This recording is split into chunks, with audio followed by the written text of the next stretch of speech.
Assalamu alaikum wa rahmatullahi wa barakatuh. Ceci est donc la traduction vocale du 14e cours de la série d'explications des sagesses d'Ibn Ata'illah Sakandari par Sheikh al-Bouti rahimahullah. Dans ce 14e cours, nous allons déjà continuer l'explication de la sagesse du cours précédent qui avait trait aux promesses d'Allah et au fait que nous croyons parfois ne pas les voir, comment réagir face à cela. Et la suite de ce cours, c'est le passage à une nouvelle sagesse qui nous parle de manifestations divines, de deux chemins qui nous permettent de parvenir à Allah. Un chemin qu'emprunte l'homme par l'adoration et un chemin qui est plutôt initié par Allah, qui est l'élection divine, al-ijtiba, dont Sheikh al-Bouti rahimahullah va parler.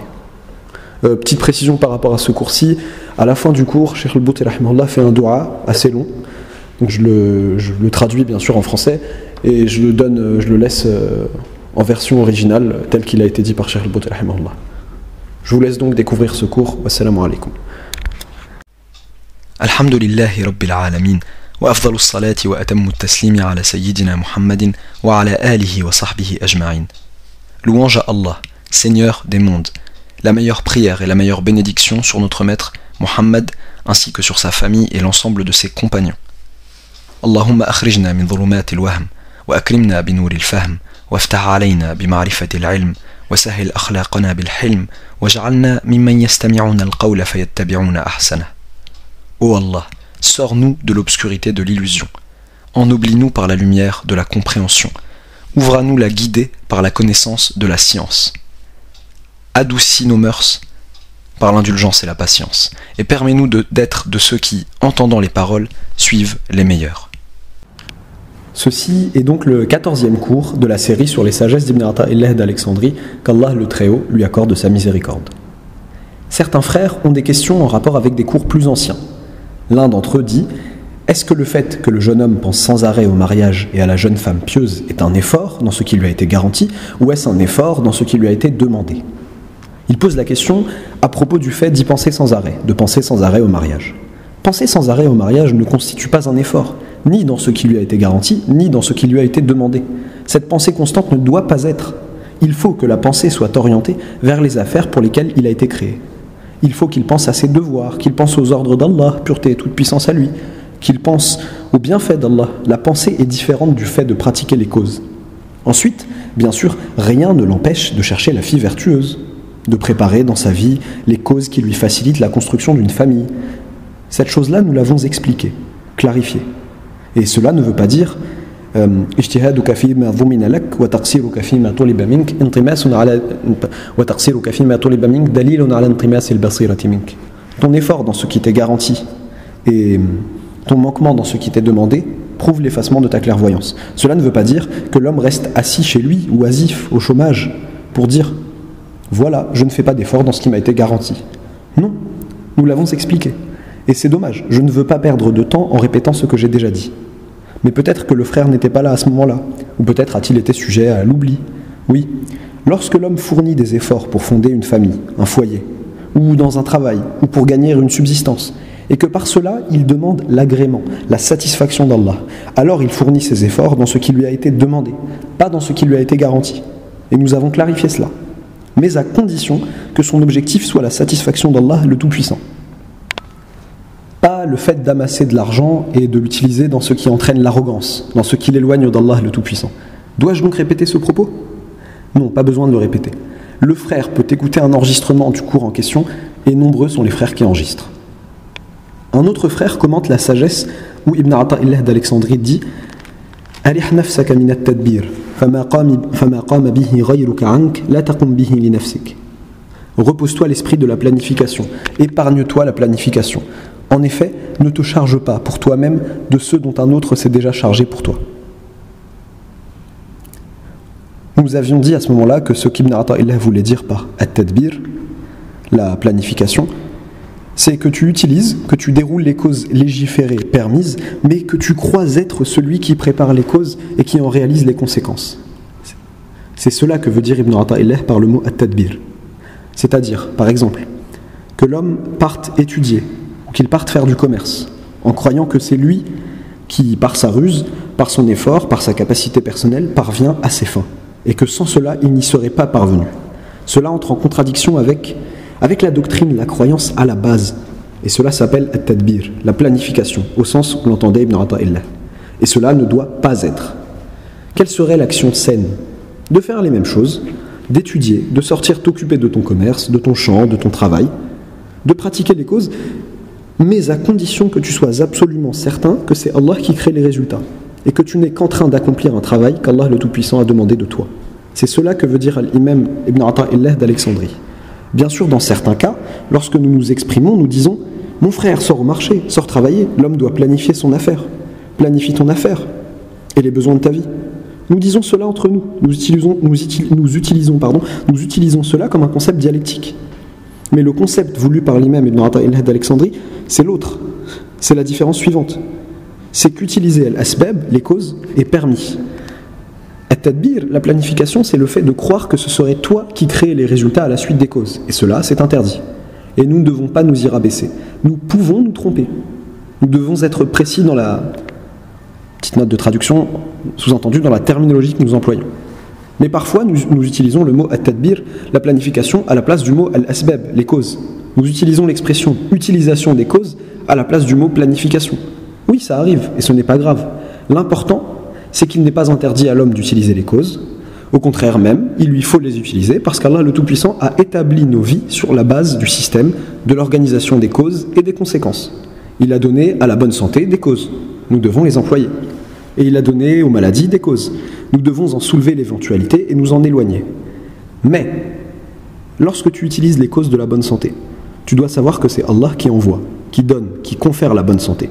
Et tu peux utiliser toutes les causes qui réalisent normalement, qui impliquent normalement une santé excellente, sans que tu n'aies cette bonne santé. Tu dois savoir cela. Et tu dois aussi t'éloigner des causes de maladie. Le suicide est prohibé, illicite. Mais tu dois savoir que lorsqu'Allah veut éprouver un humain, il l'éprouve, même si cet humain s'est abrité derrière toutes les causes de bonne santé. Nous devons savoir cela. Et si l'homme s'oppose à cela, il mécroit. C'est-à-dire, c'est une question grave. Nous devons savoir que lorsqu'Allah, pureté et toute puissance à lui, fait pleuvoir sur nous, c'est par sa grâce qu'il le fait. Par sa grâce. Si quelqu'un essayait, et comme j'ai dit au cours précédent, qu'il disait c'est nous, par notre capacité scientifique et par notre technologie, c'est nous qui avons fait tomber la pluie, cet homme-là aurait alors mécru. Et le messager d'Allah sallallahu alayhi wa sallam a dit dans un hadith authentique, dans un hadith qudusi, c'est-à-dire une parole, dans ce cas-là, une parole rapportée, une parole d'Allah rapportée par le Nabi sallallahu alayhi wa sallam.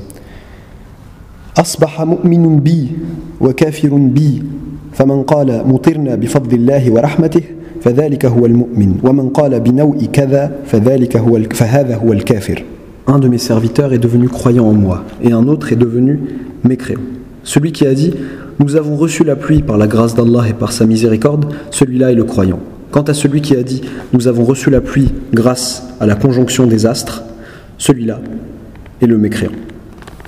Donc, quel est le sens du tadbir interdit, de la planification interdite? La planification interdite, c'est d'utiliser les causes en croyant être celui qui concrétise leurs résultats par ta capacité. Qui es-tu pour concrétiser les résultats par ta capacité?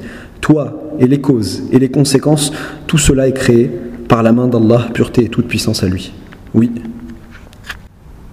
Je pense que nous avons fini l'explication de la sagesse numéro 7, dans laquelle Ibn Ata'illah, qu'Allah le Très-Haut lui accorde sa miséricorde, dit لا يشككنك في الوعد عدم وقوع الموعود وإن تعين زمنه لئلا يكون ذلك قدحا في بصيرتك وإخمادا لنور سريرتك. Que le fait que ce qui est promis n'arrive pas ne te fasse pas douter de la promesse, même si le temps de sa réalisation a été précisé, afin que ceci n'entache pas ta clairvoyance et n'éteigne pas ta lumière intérieure.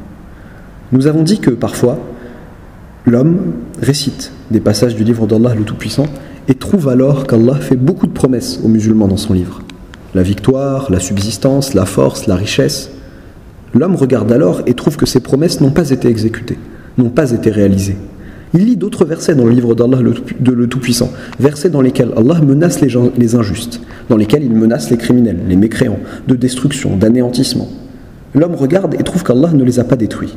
L'homme est prédisposé à l'empressement, comme le dit Allah le Tout-Puissant. L'homme a été créé d'empressement. Il est donc impulsif par sa nature. Son impulsivité le pousse à dire où est ce qu'Allah m'a promis? Où est ce qu'Allah m'a promis? Ça ne s'est pas réalisé. Puis, il ressent de la gêne, de la colère, à cause de ces gens injustes, ces tyrans, ces gens effectivement outranciers. Et lui, il lit dans le livre d'Allah, pureté et toute puissance à lui, فأوحى إليهم ربهم لنهلكن الظالمين ولنسكننكم الأرض من بعدهم ذلك لمن خاف مقامي وخاف وعيد. Leur Seigneur leur révéla alors: nous anéantirons certes les injustes et nous vous ferons habiter la terre après eux. Cela pour ceux qui ont craint mon statut et qui ont craint mes menaces. Il se demande alors, dans son fort intérieur ou même à voix haute, en public, où se trouve donc la réalisation de la promesse d'Allah, de sa promesse d'anéantir les injustes, alors qu'ils sont en train de se pavaner, de s'amuser tranquillement.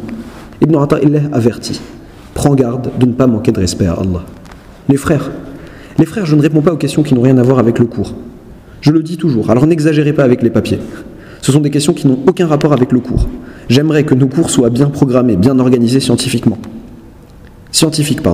Là, maintenant, je ne suis pas en train de faire un cours de wa'd, d'exhortation morale, ouvert. Et cela, je l'ai peut-être répété plus de 20 fois. Je répondrai aux questions concernant le cours d'aujourd'hui la semaine prochaine. Et je répondrai aux questions concernant le prochain cours au cours d'après, et ainsi de suite. Oui. Petite note de traduction. Là, on a l'impression que ça fait une coupure avec ce qui est dit avant. C'est juste, Cheikh El-Bouti, il met les points sur les i. Apparemment, il reçoit des questions pendant qu'il fait cours. Voilà. Je disais donc, Ibn Ata'illah nous avertit. Il dit que le fait que ce qui est promis n'arrive pas, c'est-à-dire, pour toi, en apparence, que ce fait-là ne te fasse pas douter de la promesse. Cette promesse doit se produire. En apparence, elle ne s'est pas encore produite. Suite de la sagesse. Même si le temps de sa réalisation a été précisé, afin que ceci n'entache pas ta clairvoyance et n'éteigne pas ta lumière intérieure. Il y aurait alors un voile entre toi et Allah, pureté et toute puissance à lui. Une promesse, dans le sens de laquelle Allah a tranché, ne peut que se réaliser. Et une menace qu'Allah le Très-Haut s'est imposée ne peut que se réaliser, mais en son temps. Dans les règles et les conditions adéquates. Et à ce que nous avons dit dans notre dernier cours, nous rajoutons: tu peux effectivement voir le tyran user de sa tyrannie, de sa force, comme s'il défiait Allah le Tout-Puissant. Tu regardes ensuite et tu le vois vivre tranquillement, dans les largesses de son existence et des bienfaits dont il jouit. Ce contre quoi Ibn Ata'illah te mettait en garde te traverse alors l'esprit. Non, il faut que tu saches que chaque chose a un temps fixé. La différence entre l'esclave et le Seigneur, c'est qu'il n'y a pas pour Allah le Tout-Puissant un temps qui s'appelle passé, un temps qui s'appelle présent ou un temps qui s'appelle futur. Tous les temps sont pareils pour Allah. C'est lui le créateur du temps. C'est pour nous que cette différence existe. En effet, moi j'ai tourné le dos à une période de ma vie. Ce à quoi j'ai tourné le dos s'appelle passé. Et je vis des moments à l'instant. Ce que je vis à l'instant s'appelle présent. Et j'attends un temps qui viendra, où je vivrai encore ma vie. Et ce temps s'appelle le futur. Sur qui s'applique cela? Sur nous. C'est sur nous que cela s'applique. Donc nous, lorsque nous voyons la promesse d'Allah ou ses menaces, et lorsque nous voyons le temps passer sans que la promesse ne se soit réalisée, nous comparons, nous mesurons l'action d'Allah le Tout-Puissant et sa présence à la notion de temps dans notre vie. Nous disons, 1 an, 2 ans, 3 ans sont passés sur cette promesse, sur cette menace, sans qu'elle ne soit appliquée. Les 2 ans, les 3 ans, les 10 ans sont comme l'instant pour Allah le Tout-Puissant. Ne t'empresse donc pas. Ce qu'Allah, pureté et toute puissance à lui, s'est promis, se produira. Et je vous donne un exemple. Aujourd'hui, tout le monde voit, dans les pays arabes, dans les pays musulmans, tout le monde voit l'Amérique comme un modèle de tyrannie, comme un modèle d'agresseur, comme un modèle d'arrogance. Il semblerait que cet ennemi qui faisait l'équilibre des puissances avec l'Amérique ait disparu. On parle, bien sûr, petite note de traduction, on parle bien sûr de l'URSS. Les États-Unis d'Amérique ont alors regardé et ils ont vu qu'ils étaient seuls sur le terrain, s'imaginant qu'ils pouvaient faire du monde entier le domaine de leurs intérêts, qu'ils pouvaient s'approprier les droits des gens pour leurs intérêts, puisqu'il n'y a personne pour leur faire face. Les États-Unis pratiquent donc cette tyrannie. Ça, c'est une chose connue, oui. Et sous ce travail, sous l'égide de ce travail, on trouve des slogans comme le nouvel ordre mondial, comme le mot mondialisation qui est employé aujourd'hui. Et ce que veut dire tout cela, c'est que cette entité, cette société, cet État ne croit qu'en ce qui s'accorde avec ses intérêts. Droit de l'homme, droit de l'animal, quoi que tu dises, il ne croit qu'en ses intérêts propres. Si ses intérêts nécessitent qu'il tacle les États qui se dressent contre lui et qu'il les jette à l'eau, il le fait. Et il invente pour cela des organisations et des lois, pas de souci. Donc, les États-Unis d'Amérique sont aujourd'hui un modèle de tyrannie dans le monde. Ça, c'est une chose connue. nombreux sont ceux qui le disent. Bon, Allah, pureté et toute puissance à lui, n'a-t-il pas dit فَأَوْحَى إِلَيْهِمْ رَبُّهُمْ لَنُهْلِكَنَّ الظَّالِمِينَ? Leur Seigneur leur révéla alors: nous détruirons certes les injustes. Pourquoi ne les détruit-il pas? C'est ce contre quoi Ibn Ata'illah nous met en garde. Allah va les détruire. Mais ce n'est pas toi qui imposes le timing, c'est Allah qui impose le timing. Il va les détruire, mais pas conformément au temps que tu vis, le temps étant pour nous une illusion, pas conformément au temps qui se subdivise en passé proche et lointain, en présent et en futur proche et lointain. Pour Allah, le Tout-Puissant, le passé, le futur et le présent, tout cela c'est pareil. Tout cela c'est pareil pour Allah, pureté et toute puissance à lui. Allah n'a pas dit, leur Seigneur leur révéla alors, nous détruirons certes les injustes après 24 heures et tant de minutes. Non, il n'a pas dit cela. Mais il a dit, فَأَوْحَى إِلَيْهِمْ رَبُّهُمْ لَنُهْلِكَنَّ الظَّالِمِينَ.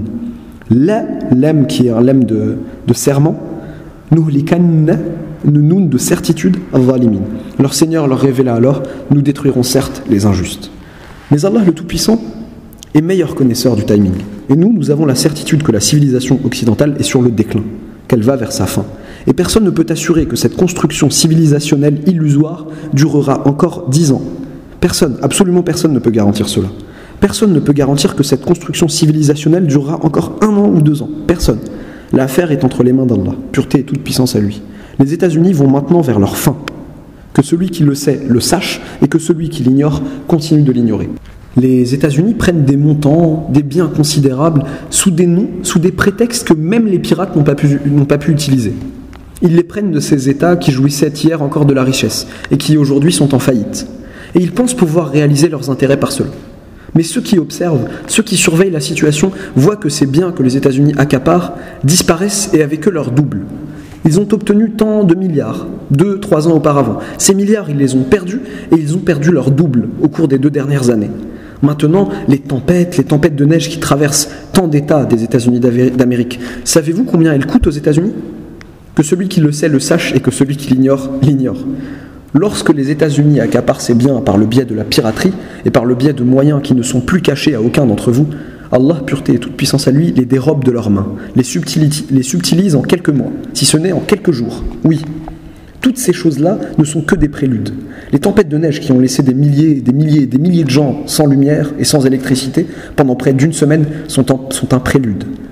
Un prélude, je le dis, oui, entre les mains du châtiment à venir d'Allah, pureté et toute puissance à lui.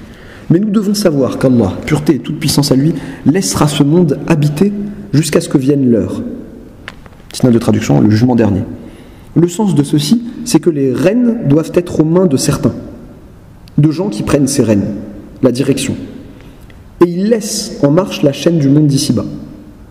Et le Créateur Tout-Puissant a promis, si les musulmans sont des musulmans sincères, véridiques, de faire que la direction du monde soit entre leurs mains. Et lorsque les musulmans ne sont pas vertueux, qu'ils trahissent au contraire leur religion, qu'ils trahissent la notion de dévouement envers leur Seigneur, pureté et toute puissance à lui, alors c'est ainsi qu'Allah a promis. Allah a promis de prendre les rênes de leurs mains, de prendre la direction de leurs mains et de la mettre entre les mains de leurs ennemis. Bon, donc nous, lorsque nous disons ces injustes, pourquoi ravagent-ils, pourquoi corrompent-ils la terre? Il nous faut dérouler la suite du projet. Bon, quel est le projet dans ta tête? C'est qu'Allah anéantisse les injustes. Bon, et qui dirigerait le monde après cela? Nous. Sommes-nous à ce niveau-là? Sommes-nous à cette hauteur-là? Nous n'y sommes pas. Donc, ton projet est mort. Il y a 2 paumes, 2 possibilités. Ces 2 paumes ne peuvent disparaître avant que le jour du jugement dernier ne vienne. Dès lors, ou bien c'est la paume des croyants en Allah, pureté et toute puissance à lui, de ceux qui respectent le pacte avec Allah qui a le dessus, ou bien c'est la paume des autres qui a le dessus.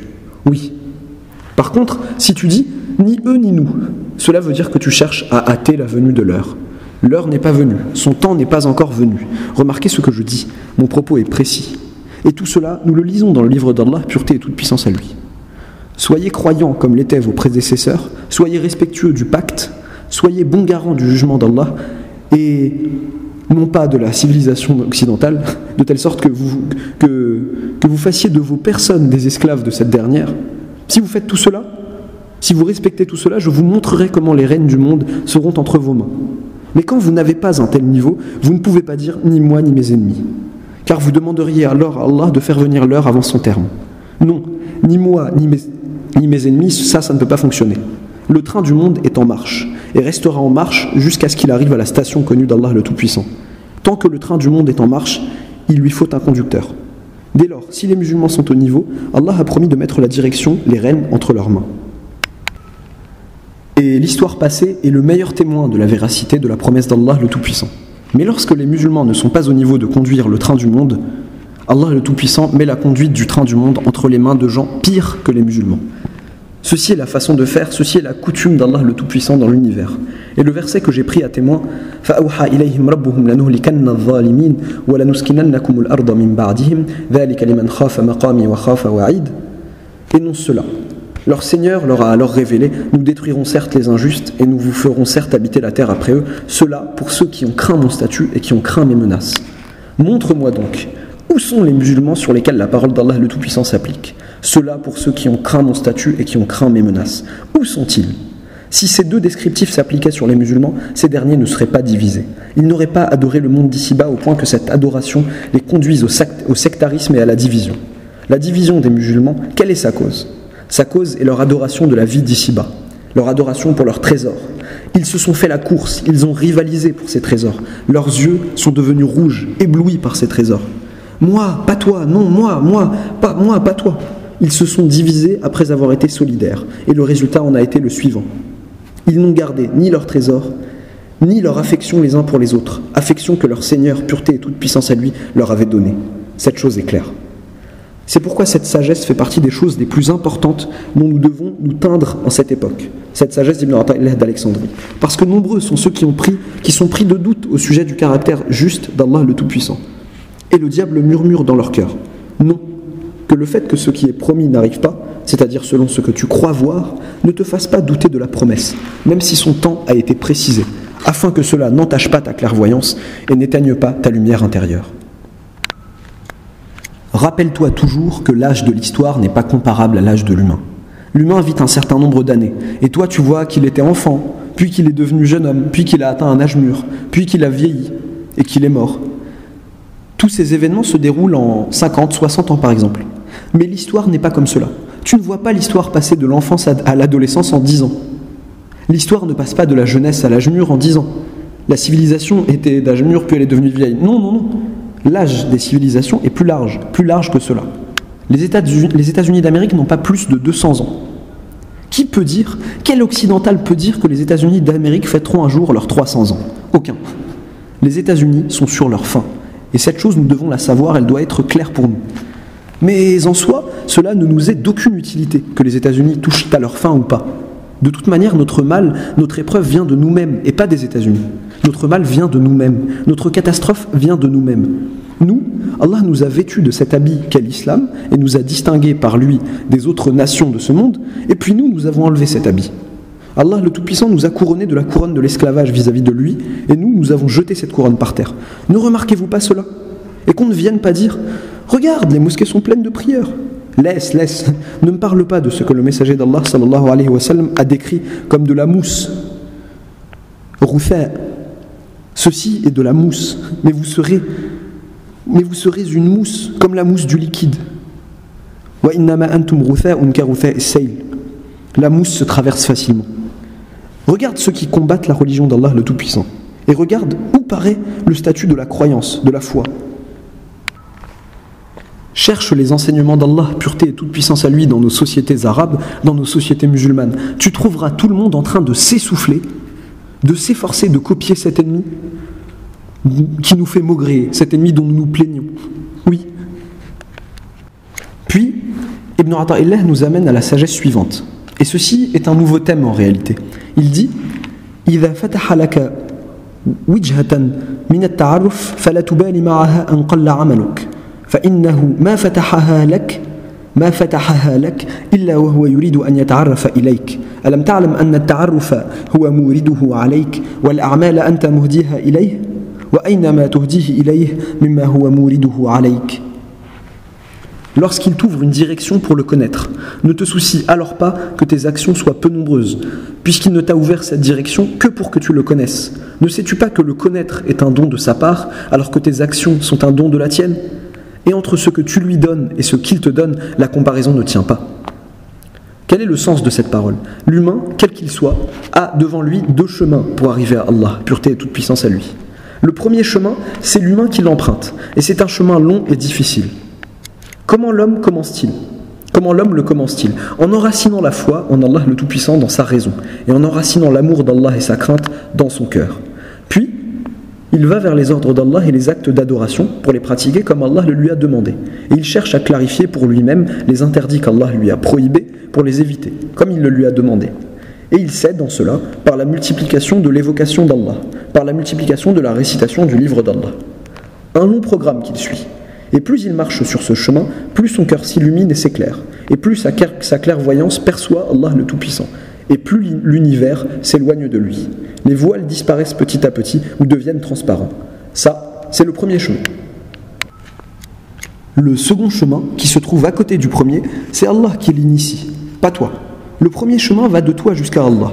Le second chemin va d'Allah jusqu'à toi. Quel est ce second chemin ? Ce second chemin, c'est ce que le livre d'Allah appelle al-ijtiba', l'élection divine. Il se manifeste à toi. Qui es-tu ? Allah sait mieux. Quelle en est la cause ? C'est lui qui le sait.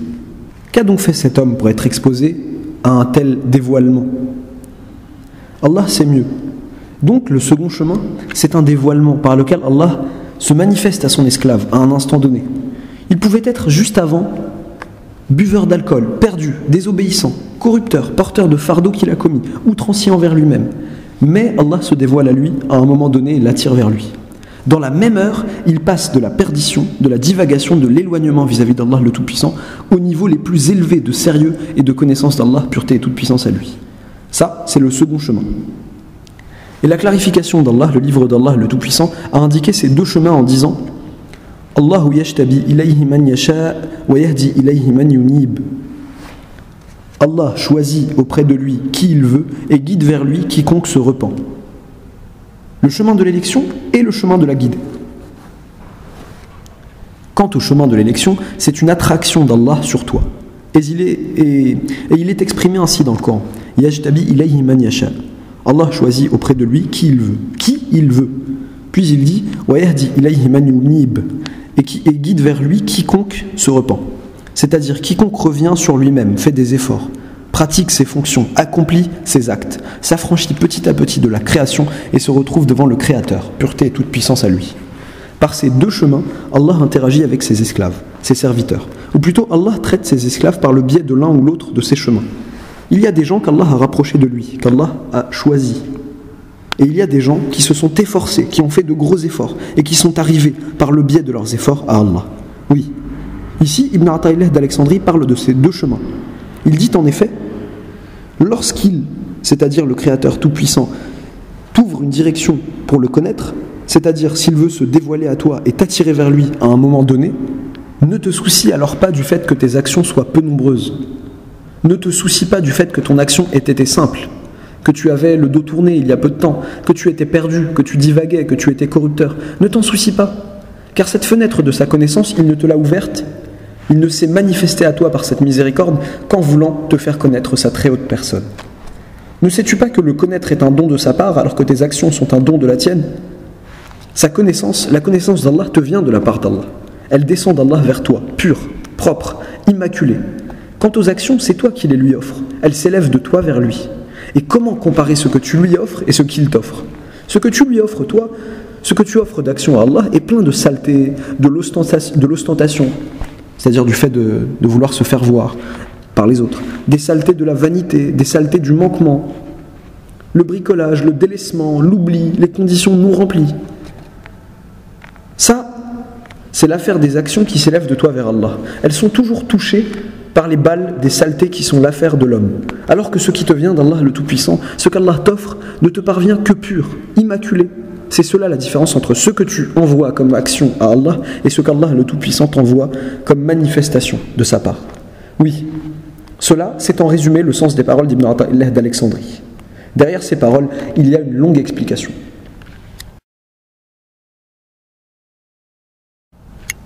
Quelqu'un pourrait dire, et y a-t-il effectivement des gens qui ont été attirés ainsi vers Allah sans effort ? Oui, il y en a aujourd'hui, et il y en a eu hier, et il y en a eu avant-hier. Et les premiers que nous pouvons citer en exemple à ce titre sont l'ensemble des compagnons du messager d'Allah sallallahu alayhi wa sallam. De nombreuses fois, un bédouin rude, brutal, venait, et à peine s'asseyait-il dans l'assemblée du messager d'Allah, sallallahu alayhi wa sallam, à peine le voyait-il, à peine entendait-il des paroles de sa bouche qu'il passait d'un état à un autre. Son état d'esprit de bédouin du désert disparaissait, la brutalité de sa nature disparaissait, et il renaissait. Il venait avec un certain état d'esprit dans un certain état d'esprit, et il sortait avec un autre état d'esprit dans un autre état.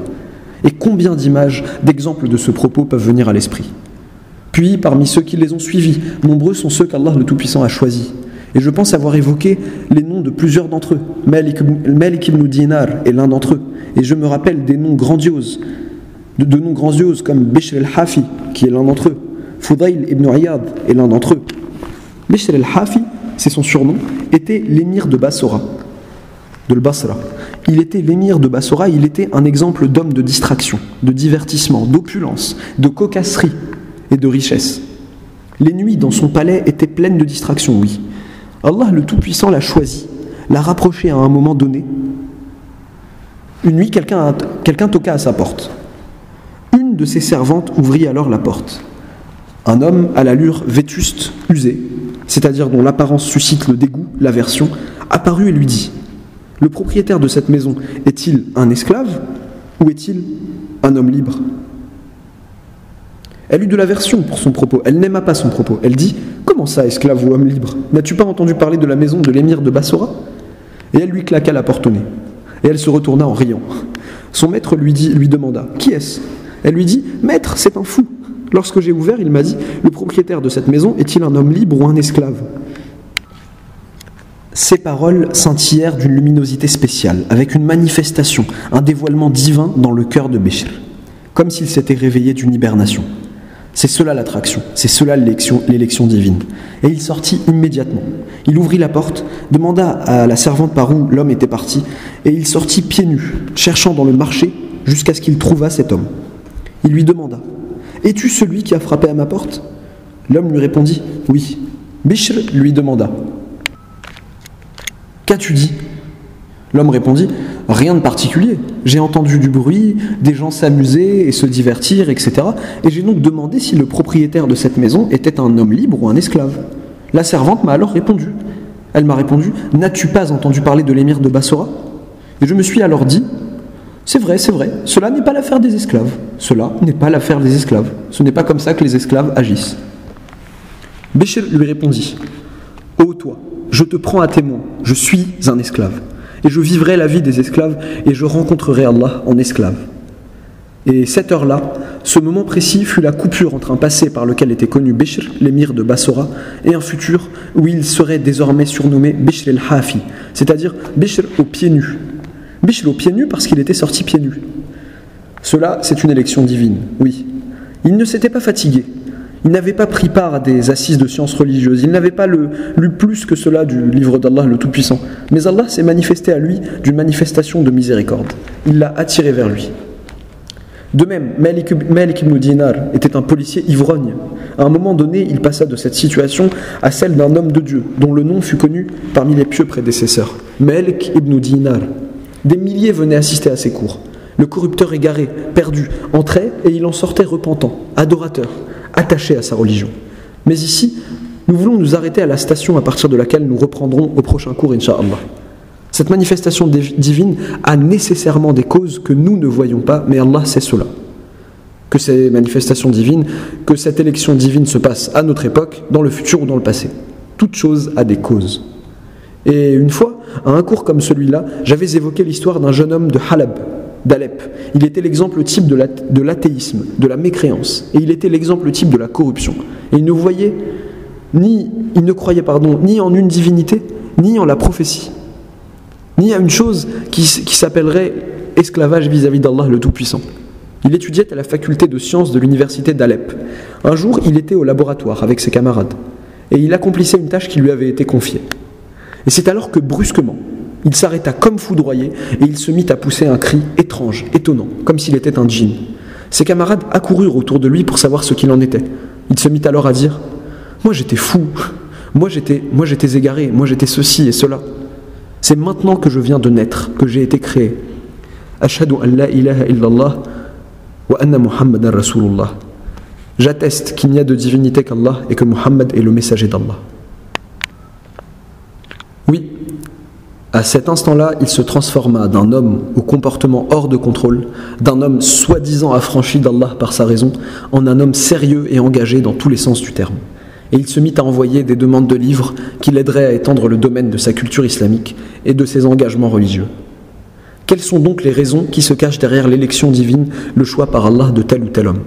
Notre rendez-vous sera, Inch'Allah, au prochain cours, et nous demandons à Allah le Tout-Puissant de nous rassembler sur ce qui le satisfait.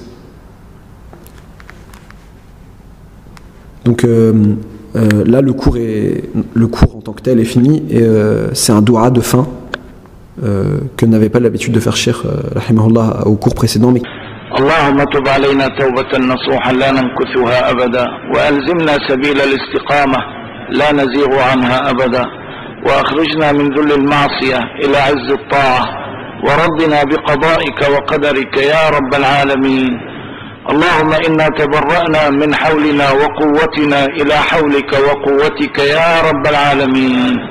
اللهم إنا تبرأنا إليك من تدبيرنا لشؤوننا. اللهم إنا تبرأنا إليك من كل الأسباب التي من حولنا وآمنا أن لا إله إلا أنت الفعال، أنت القيوم، بيدك ملكوت كل شيء.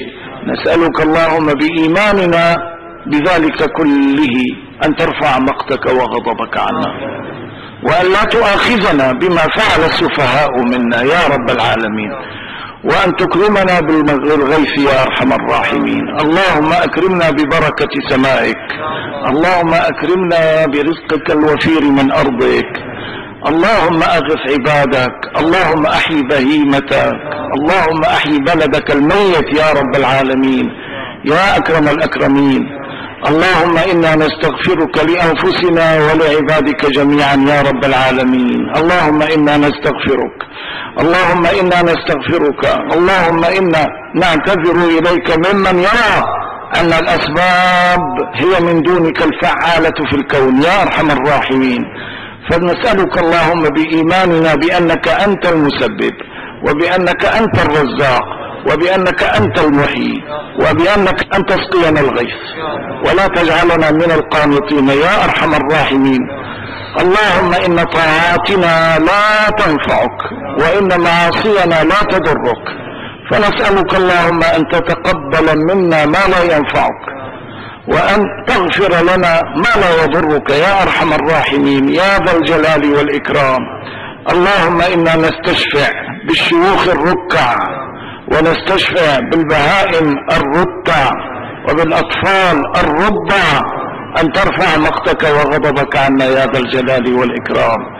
اللهم إننا نعلم أن فينا عصاة، وفينا تائهون عن صراطك، وفينا مستكبرون على العبودية لك يا رب العالمين، ولكنك لست بحاجة إلى عبوديتنا ولا إلى عبوديتهم، لست بحاجة إلى أن نستغفرك، أنت الغني ونحن الفقراء إليك، فنحن نسألك اللهم أن تغفر له وأن تسامحه، ونسألك اللهم برحمتك بعبادك الضعفاء ورحمتك بعبادك التائهين أن ترفع مقتك وغضبك عنا يا ذا الجلال والإكرام.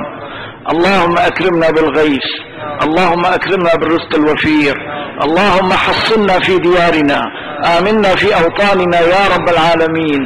اللهم اجمع كلمة هذه الأمة على ما يرضيك. اللهم أنت القادر أن تسعدها وأن تهديها كما هديت الرعيل الأول من هذه الأمة، فهد عبادك اليوم أيضا يا رب العالمين، أعدهم إلى حظيرة دينك، سيرهم على صراطك يا مولانا. اللهم إنا نسألك أن تكرمنا بتجلي الرحمة، أن تكرمنا بتجليات رحمتك على عبادك الذين أحببتهم فأحبوك. وصلى الله على سيدنا محمد النبي الأمي وعلى آله وصحبه أجمعين، والحمد لله رب العالمين. Ô Allah, accepte notre repentir, un repentir sincère que nous ne briserons jamais, et fais que nous restions engagés sur la voie de la droiture, de telle sorte que nous n'en dévions jamais. Et sors-nous de l'humiliation, de la désobéissance à la noblesse de l'obéissance, et fais que nous soyons satisfaits de ta prédestination et de ton destin, ô Seigneur des mondes. Ô Allah, nous désavouons notre capacité et notre force pour ta capacité et ta force. Ô Seigneur des mondes, ô Allah, nous désavouons auprès de toi notre planification de nos affaires. Ô Allah, nous désavouons auprès de toi toutes les causes autour de nous. Et nous croyons qu'il n'y a de divinité que toi. Tu es le faiseur, tu es le Qayyum, le preneur en charge suprême. La possession de toutes choses est entre tes mains. Nous te demandons, ô Allah, par notre croyance en tout cela, que tu lèves ton courroux et ta colère contre nous. Et que tu ne t'en prennes pas à nous à cause de ce qu'ont fait les impertinents d'entre nous. Ô Seigneur des mondes, et que tu nous fasses don de la pluie, ô toi le plus clément des cléments. Ô Allah, fais-nous don de la bénédiction de ton ciel. Ô Allah, fais-nous don de la subsistance profuse de ta terre. Ô Allah, porte secours à tes serviteurs. Ô Allah, fais revivre ton bétail. Ô Allah, fais revivre ta contrée morte, ô Seigneur des mondes. Ô toi le plus généreux des généreux. Ô Allah, nous te demandons ton pardon pour nous et pour l'ensemble de tes esclaves, ô Seigneur des mondes. Ô Allah, nous demandons ton pardon.